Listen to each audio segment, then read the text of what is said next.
draft guideline for Indian knowledge system in higher education for undergraduate and postgraduate. UGC has directed that all UGC recognized universities and institutions to incorporate Indian knowledge systems related subjects in the course as part of National Education Policy 2020. Every student in undergraduate and postgraduate to be encouraged to take credit courses in Indian knowing system amounting to at least 5% of the total mandate credit. So UGC has released a draft guideline for Indian knowledge system in higher education for undergraduate and postgraduate courses. UGC has directed that all UGC recognized universities and institutions will incorporate Indian knowledge system related subjects in the course as part of National Education Policy 2020. Every student in undergraduate and postgraduate to be encouraged to take credit courses in Indian knowing system amounting to at least 5% of the total mandate credit. CNN News 18's Sherin is joining us to give us more details on this. Sherin, can you tell us more about these new guidelines drafted by UGC on Indian knowledge system?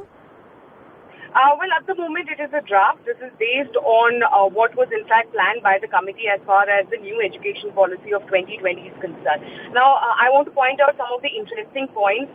In the Indian knowledge system, the UGC has in fact asked all the UGC recognized universities and colleges in the UG and the PG courses to take up these courses and it will amounting to around 5% of the total mark. Now, if you see, the interesting part here is that students who have enrolled in undergraduate medical courses, even if they are taking the modern science or modern medicine, they have to, in fact, in the first year go through the courses of Ayurveda, Yoga, Unani, Homeopathy and Siddha. In other courses like arts or mathematics, they have to incorporate Vedas.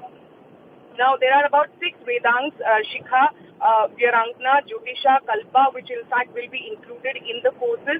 Apart from that, there's Dharmasastra, Arthasastra, all this needs to be learned by the students in this credit course. And apart from that, they also have to learn about Indian astronomy. Like, for example, in the guideline, it is mentioned that they have to go through the introduction of Lagna, which is about how, what is really the auspicious time or occasion to go for a religious function or do the marriage.